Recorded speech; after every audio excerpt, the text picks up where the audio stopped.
네, 오늘 우리가 함께 읽을 말씀은 시편 22편 1절부터 31절인데요. 이 말씀을 다 읽지는 않고 1절부터 6절과 28절부터 31절을 제가 봉독하겠습니다. 나의 하나님, 어찌하여 나를 버리십니까? 어찌하여 그리 멀리 계셔서 살려달라고 울부짖는 나의 간구를 듣지 아니하십니까? 나의 하나님, 온종일 불러도 대답하지 않으시고 밤새도록 부르짖어도 모르는 채 하십니다. 그러나 주님은 거룩하신 분, 이스라엘의 찬양을 받으실 분이십니다. 우리 조상이 주님을 믿었습니다. 그들은 믿었고 주님께서는 그들을 구해 주셨습니다. 주님께 부르짖었으므로 그들은 구원을 받았습니다. 주님을 믿었으므로 그들은 수치를 당하지 않았습니다. 그러나 나는 사람도 아닌 벌레요 사람들의 비방거리 백성의 모욕거리일 뿐입니다. 28절 말씀입니다. 주권은 주님께 있으며 주님은 만국을 다스리시는 분이시다. 땅속에서 잠자는 자가 어떻게 주님을 경배하겠는가? 무덤으로 내려가는 자가 어떻게 주님 앞에 무릎 꿇겠는가? 그러나 나는 주님의 능력으로 살겠다. 내 자손이 주님을 섬기고 후세의 자손도 주님이 누구신지 들어 알고 아직 태어나지 않은 세대도 주님께서 하실 일을 말하면서 주님께서 그의 백성을 구원하셨다 하고 선포할 것이다. 아멘. 시편은 예수 그리스도의 기도라고 말합니다. 시편의 시들은 단순히 구약 시대의 신앙 고백일 뿐만 아니라 예수 그리스도께서 시편으로 기도하셨고 그래서 예수님의 기도이기도 하다는 것이죠. 특히 오늘 읽은 시편 22편은 예수님이 십자가에서 하신 기도입니다. 십자가에서 예수님이 시편 22편으로 기도를 하셨어요. 엘리 엘리 라마 사박다니 나의 하나님 어찌하여 나를 버리십니까? 예수님이 시편 22편 1절을 인용하셨단 말이죠. 근데 예수님 십자가에서 시편 22편 1절을 인용하셨다는 것은 1절 그 하나만 딱 떼서 인용하셨다는 말이 아니고 시편 22편 전체를 십자가에서 주님의 기도로 삼으셨다는 뜻이에요. 그러니까 예수님이 십자가에서 시편 22편 1절을 인용해서 기도를 하시는데 그 한 구절만 기도하신 게 아니라 시편 22편 전체를 기도하신다라고 하는 것을 대표해서 1절만 성경에서 기록하고 있다. 그렇게 보시면 되겠습니다. 그래서 시편 22편 전체를 깊이 묵상하면 십자가에 달리신 예수님의 심정이 어떠하셨는지를 우리가 짐작할 수가 있다는 것입니다. 복음서에서는 예수님이 나의 하나님 어찌하여 나를 버리십니까? 라고 외치신 것만 나오지만 시편 22편의 예수님의 기도는 어찌하여 그리 멀리 계셔서 살려달라고 울부짖는 나의 간구를 듣지 않으십니까? 나의 하나님 온종일 불러도 대답하지 않으시고 밤새도록 부르짖어도 모르는 채 하십니다. 이것이 십자가에 달리신 예수님의 기도이고 십자가에 달리신 예수님의 고통이었다는 것입니다. 예수님을 고통스럽게 한 것은 육신의 아픔만이 아니었어요. 물론 십자가에 달려서 당하는 고통은 말로 표현할 수 없을 정도로 지독한 것이었지요. 근데 예수님은 그보다도 하나님의 부재가 더 견디기 힘들었어요. 하나님이 응답하지 않으신다. 하나님이 나를 외면하신다. 하나님이 여기 계시지 않는다. 이런 하나님의 부재. 이게 예수님을 더 고통스럽게 만들었다는 것이죠. 사실 예수님만 아니고 우리 같이 예수를 믿는 사람, 하나님을 믿는 사람에게도 이건 너무 큰 고통입니다. 하나님이 여기 계시지 않는다. 이런 생각은 사람을 절망하게 만들죠. 가끔 그런 얘기를 들을 때가 있어요. 만약에 하나님이 안 계신다, 그러면 어떨까요? 그런 얘기 하는 분들이 있죠.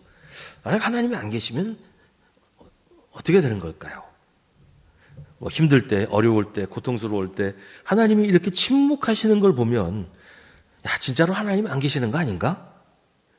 그럼 우리 믿음도 헛것이 되는 것 아닌가? 교회 다니고 신앙생활하고 다 쓸데없는 일 하는 거 아닌가? 이런 생각 들 때가 있잖아요. 근데 한번 우리 가만히 생각을 해봅시다. 만약에 하나님이 계시지 않는다면 어떻게 될까요?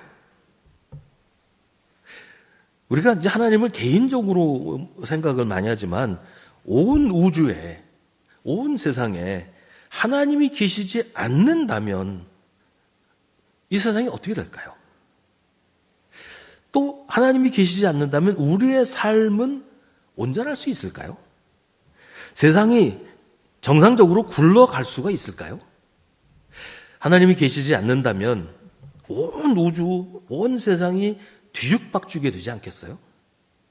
하나님이 계셔서 세상이 그나마 이 정도라도 유지되고 있는 것이고, 하나님이 계셔서 그래도 우리 삶이 이 정도라도 굴러가는 것 아니겠냐 말이죠. 우리가 살면서 겪어온 수많은 위기와 아픔들을 견뎌내고 이겨낸 것이 그저 운이 좋아서였을까요? 여러분 일생 살면서 많은 일들이 있었잖아요.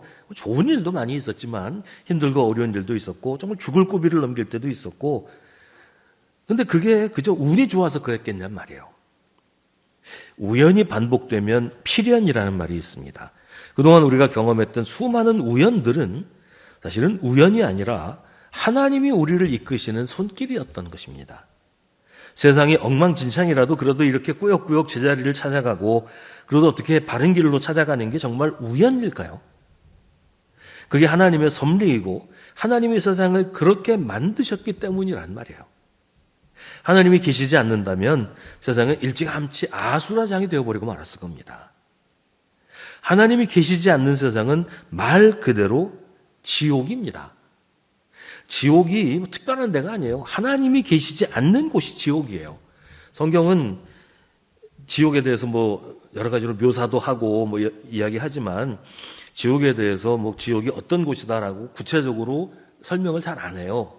근데 성경이 우리에게 알려주는 지옥은 하나님이 계시지 않는 곳입니다. 그렇게 보면 지옥은 이미 세상에 와 있다 이렇게도 말할 수 있어요. 잔인한 학살과 고문, 생명이 무참히 살해되고 사람이 사람을 짐승처럼 짓밟는 일들이 이미 세상에서 이루어지고 있잖아요. 그게 지옥 아니면 뭡니까?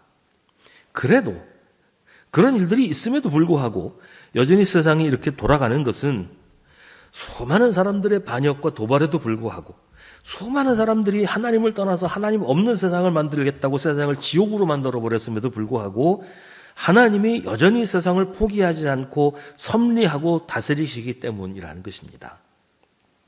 하나님이 계신다는 것을 증명할 방법은 없습니다. 하지만 하나님이 계시지 않는다는 것 또한 증명할 수 없습니다. 이건 모든 과학자와 철학자들이 동의하는 내용이에요. 하나님이 계신다는 것을 증명할 방법도 없지만 하나님이 계시지 않는다는 것도 누구도 증명할 수 없다는 거예요. 근데 우리가 하나님이 계시다는 것을 알 수 있는 것은 하나님께서 나 여기 있다라고 우리에게 알려주시기 때문입니다. 우리가 예수를 믿고 하나님을 믿을 때 철학적으로 하나님을 증명해서 하나님이 계시는구나 그래서 믿었습니까? 과학자들이 하나님이 여기 이렇게 계신다라고 증명해줘서 우리가 믿었어요? 그거 아니잖아요. 하나님이 우리에게 나 여기 있다고 말씀하셨으니까 믿는 거란 말이죠. 그렇다면 오늘 예수님의 기도는 뭘까요? 시편 22편의 호소는 우리가 어떻게 이해해야 할까요? 오늘 시편은 신음하며 호소합니다. 나의 하나님, 어찌하여 나를 버리십니까? 어찌하여 그리 멀리 계셔서 살려달라고 울부짖는 나의 간구를 듣지 아니하십니까? 나의 하나님, 온종일 불러도 대답하지 않으시고 밤새도록 부르시셔도 모르는 채 하십니다. 그러나 나는 사람도 아닌 벌레요, 사람들의 비방거리, 백성의 모욕거리일 뿐입니다. 나를 보는 사람은 누구나 나를 빗대어서 조롱하며 입술을 비축거리고 머리를 흔들면서 얄밉게 빈정댑니다. 그가 주님께 그토록 의지하였다면 주님이 그를 구하여 주시겠지. 그의 주님이 그를 그토록 사랑하신다니 주님이 그를 건져주시겠지 합니다. 근데 희한하게도 시편 22편은 이렇게 하나님의 부재를 탄식하면서도 동시에 하나님을 찬양합니다. 그러나 주님은 거룩하신 분, 이스라엘의 찬양을 받으실 분이십니다. 우리 조상이 주님을 믿었습니다. 그들은 믿었고 주님께서는 그들을 구해 주셨습니다. 주님께 부르짖었으므로 그들은 구원을 받았습니다. 주님을 믿었으므로 그들은 수치를 당하지 않았습니다. 이 시편 22편은 이 두 가지 기도가 함께 있어요. 이 두 기도를 함께 보아야 합니다. 그래야 예수님의 십자가를 이해할 수 있습니다. 예수님은 자신이 십자가에서 버림받았다고 느끼셨어요. 근데 사실은 그게 맞아요. 그런데도 예수님은 하나님을 찬양합니다. 왜냐하면 하나님이 찬양 받으실 일을 하셨기 때문이에요. 예수님이 십자가에 달리신 것은 우리 대신 죽으시기 위해서였어요. 만약 하나님이 예수님이 십자가에 달리셨을 때 침묵하지 않고 개입하셨다면, 그래서 만약에 예수님을 십자가에서 내리셨다든지 십자가를 넘어뜨리셨다든지 그랬다면 우리의 구원은 이루어지지 않았어요. 하나님이 예수님을 버리셨기 때문에 예수님이 우리의 죄를 대신 지고 돌아가실 수가 있었어요. 하나님이 예수님을 버리신 것은 예수님을 버리신 것이 아니라 모든 사람을 선택하고 구원하신 것입니다. 예수님 한 분을 버리심으로써 모든 사람을 택하셨다는 것이 성경이 우리에게 가르쳐주는 십자가의 신비입니다. 이사야 53장은 이것을 이렇게 설명합니다. 그는 실로 우리가 받아야 할 고통을 대신 받고 우리가 겪어야 할 슬픔을 대신 겪었다. 그러나 우리는 그가 징벌을 받아서 하나님에게 맞으며 고난을 받는다고 생각하였다. 그러나 그가 찔린 것은 우리의 허물 때문이고 그가 상처를 받은 것은 우리의 악함 때문이다. 그가 징계를 받음으로써 우리가 평화를 누리고 그가 매를 맞음으로써 우리의 병이 나았다. 우리는 모두 양처럼 길을 잃고 각기 제갈 길로 흩어졌으나 주님께서 우리 모두의 죄악을 그에게 지우셨다.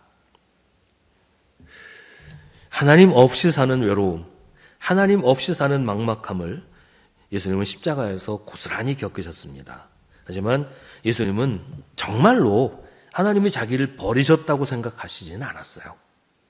하나님이 나를 버리신 것은 나를 통해 모든 사람을 구원하시려는 것이기에 모든 사람을 위해서 나를 버리기로 선택하셨다라는 것을 아셨습니다. 하나님은 나를 선택하셔서 나를 통하여 모든 사람을 선택하셨다. 나를 버리신 것은 버리신 것이 아니라 오히려 선택하신 것이다. 이게 예수님의 고백이고 예수님이 십자가 위에서 하필 시편 22편을 기도문으로 선택하신 이유라는 것이죠. 22편 전체의 내용을 보면 이렇게 고통과 함께 하나님을 찬양하는 것이 그런 이유 때문이라는 겁니다. 예수님은 어떻게 그렇게 믿으실 수 있으셨을까요? 그건 예수님이 하나님이 어떤 분이신지를 너무 잘 아셨기 때문이에요. 그동안 하나님께서 예수님에게 하셨던, 육신으로 세상에 오신 예수님에게 하셨던 모든 일들을 예수님이 너무 잘 아셨기 때문에 하나님을 믿을 수 있었던 겁니다. 하나님이 그렇게 무자비하고 냉정하신 분이 아니라는 것을 아시기 때문에 끝까지 하나님을 신뢰하실 수 있었던 겁니다. 시편 22편은 노래합니다. 21절 하반절에 주님께서 나의 기도를 들어주셨습니다. 주님의 이름을 나의 백성에게 전하고 예배드리는 회중 한가운데서 주님을 찬양하렵니다. 24절은 그는 고통받는 사람의 아픔을 가볍게 여기지 않으신다. 그들을 외면하지 않으신다. 부르짖는 사람에게는 언제나 응답하여 주신다. 우리가 하나님을 알면 우리의 상황이나 우리가 겪는 고난도 의미가 있다는 것을 알게 됩니다. 하나님은 아무 의미 없이 우리에게 어려움을 주시지 않습니다. 하나님이 우리에게 고난을 주시는 것은 우리를 괴롭히시려는 의도가 아니에요. 우리의 고난을 통해 하나님의 일을 하시려는 것입니다. 그리고 우리에게 그런 고난을 주시는 것은 하나님이 우리를 선택하셨기 때문이에요. 우리가 하나님의 심사를 거쳐서 선출되었다 말하자면 그런 겁니다. 올림픽에 나갈 선수를 뽑을 때 아무나 뽑습니까? 실력도 중요하지만 올림픽에 나갈 선수가 선출이 되면 그 선수촌에 다 들어가요. 옛날에 태능에서 했는데 요새는 진천에서 한다 그러던데 선수촌에 다 들어가요. 선수촌의 훈련은 그동안 해왔던 훈련보다 훨씬 힘들고 고통스러운 훈련입니다. 그런 훈련을 해야, 그런 훈련을 견뎌야 올림픽에 나가서 좋은 성적을 낼 수 있기 때문이에요. 그런 훈련을 견디지 못하면 국내에서 좋은 성적 내고 그래 봐야 올림픽 나갈 필요가 없어요. 나가봐야 좋은 성적을 거둘 수가 없는데요. 올림픽은 뭐 놀러 가는 게 아니잖아요. 하나님은 우리와 함께 놀라운 일을 하려고 하십니다. 그래서 때로는 힘들고 어려운 일도 감당하게 하십니다. 그런데 하나님은 우리가 견디지 못할 일을 하라고 하시지는 않아요. 우리가 충분히 견디고 이겨낼 만하니까 우리를 택하시고 우리에게 그런 일들을 겪게 하시고 그 일을 통해 우리와 함께 하나님의 일을 하시는 겁니다. 29절은 땅속에서 잠자는 자가 어떻게 주님을 경배하겠는가? 무덤으로 내려가는 자가 어떻게 주님 앞에 무릎 꿇겠는가? 그러나 나는 주님의 능력으로 살겠다라고 노래합니다. 예수님은 십자가에서 죽으셨지만 그게 끝이 아니라는 것을 믿으셨습니다. 땅속에서 영원히 잠자게 되지 않을 것을 믿으셨습니다. 그래서 십자가에서 아버지, 내 영혼을 아버지 손에 맡깁니다 라고 외치시면서 숨을 거두셨어요. 하나님을 믿는 사람에게 절망은 없다고 예수님은 외치십니다.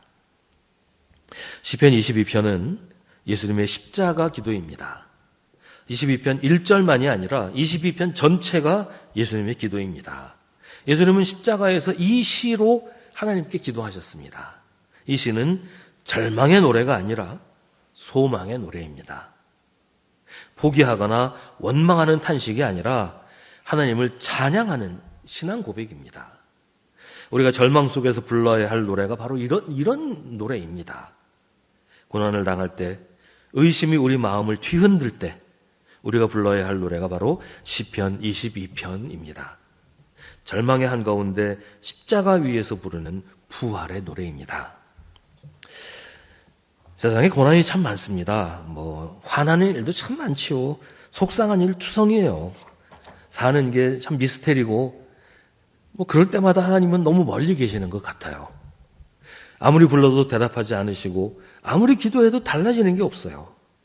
바로 그럴 때 우리가 십자가에 달리신 예수님을 생각합니다. 십자가에서 예수님의 기도를 생각합니다. 하나님은 우리를 버리지 않으십니다. 하나님은 부재하지 않으십니다. 우리가 힘에 겨울 때, 예수님처럼 십자가를 지고 비틀거릴 때 하나님은 어느 때보다 우리에게 더 가까이 계십니다. 고난의 이유를, 침묵의 이유를 우리가 알 수 없을 때 우리에게 필요한 것은 믿음입니다. 예수님이 십자가에서 하나님을 믿으셨던 것처럼 우리도 고난의 한복판에서 하나님을 믿어야 합니다. 우리가 아는 하나님은 우리를 버리시는 분이 아니십니다. 우리가 믿는 하나님은 우리의 고난에, 우리의 아픔에 속수무책이신 분도 아닙니다. 우리가 아는 그대로 믿어야 합니다. 우리가 아는 것은 하나님이 우리에게 알려주신 것이기 때문입니다. 하나님을 믿는 사람은 십자가에서 그 침묵 속에서 하나님의 사랑을 깨닫게 됩니다. 사람들은 절망이라고, 하나님이 나를 버리셨다고 그렇게 말할 거라고 생각하는 그 상황 속에서 그 순간에 우리는 하나님의 사랑을 깨닫게 됩니다. 우리의 믿음이 하나님의 사랑을 우리에게 알게 해줍니다. 하나님이 괜히 그러시는 게 아니라는 것도, 하나님이 우리를 외면하시거나 잊어버리신 게 아니라는 것도 바로 그런 순간에 우리가 알게 됩니다. 하나님이 그만큼 우리를 신뢰하시고 어떤 면에서는 하나님이 우리를 의지하신다는 것을 그럴 때 깨닫게 됩니다. 야, 내가 너를 믿으니까 그렇게 하지. 너니까 그런 일이 일어나게 한 거야. 너라면 얼마든지 감당할 수 있을 거니까. 내가 너를 얼마나 잘 아는데. 그래서 너한테 이런 일이 생기기도 하고, 그래서 너를 아프기도 한 거야. 너를 미워해서도 아니고 너를 버린 것도 아니야. 내가 너를 믿으니까 이런 일을 통해서 네가 더 큰 일을 하게 하려고 이런 일이 일어나게 한 거야. 야, 내가 좀 너를 얼마나 믿는데. 하나님이 우리를 의지하신다는 것도 우리가 깨닫게 됩니다. 그래서 이 모든 것이 하나님이 우리를 사랑하시기 때문이라는 것도 우리가 고난 속에서, 아픔 속에서 알게 되는 것입니다. 주권은 주님께 있으며 주님은 만국을 다스리시는 분입니다. 하나님은 우리를 사랑하시는 우리의 아버지이십니다. 하늘에 계신 우리 아버지, 아버지의 이름을 거룩하게 하시며 아버지의 나라가 오게 하시며 아버지의 뜻이 하늘에서와 같이 땅에서도 이루어지게 하소서. 오늘 우리에게 일용할 양식을 주시고 우리가 우리에게 잘못한 사람을 용서하여 준 것 같이 우리 죄를 용서하여 주시고 우리를 시험에 빠지지 않게 하시고 악에서 구하소서. 나라와 권능과 영광이 영원히 아버지의 것입니다. 아멘.